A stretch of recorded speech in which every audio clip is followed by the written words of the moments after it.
Take our lead, let's help you make your mark. Our goal is your satisfaction. Let us show you the way. How to thicken scalloped potatoes. Once you have the milk mixture, in the recipe below, made. Using a fork, mix the cornstarch and milk mixture together until there are no more lumps. Pour the cornstarch mixture back into the pot of milk and whisk together. Let cook for 1 more minute. This should thicken up the sauce.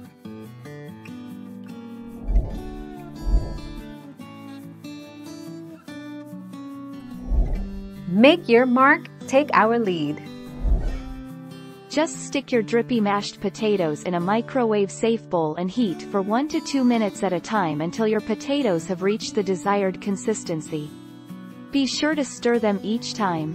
5. If all else fails or you're really short on time, you can try adding a variety of thickening agents to save your taters.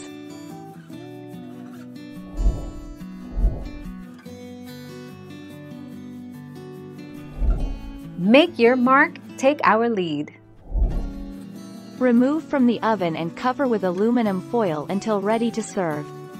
It stays hot for a long time and thickens up as it cools.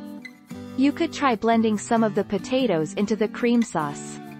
I have a soup recipe that does this for a heartier, thicker soup, and it tastes great.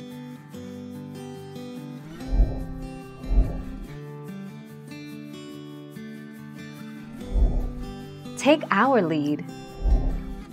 Cook only until potatoes are tender, and neither will make for an appealing dish. Instead, cook the dish gently just until the potatoes are fork tender. With this simple trick, you'll know that your scalloped potatoes are perfectly cooked.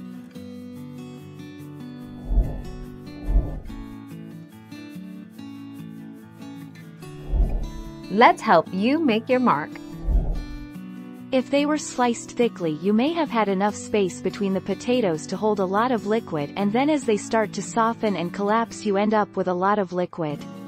This is a tough one for me. I've never had this happen.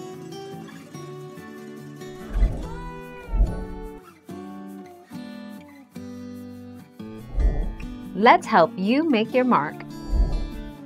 Slow add milk or 1/2 salt, pepper, and maybe in a dash of ground nutmeg. When thicker, pour alternately over 3 layers of sliced minutes. Remove foil.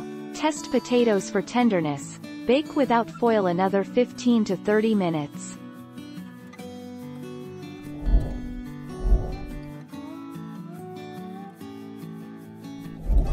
Make your mark, take our lead.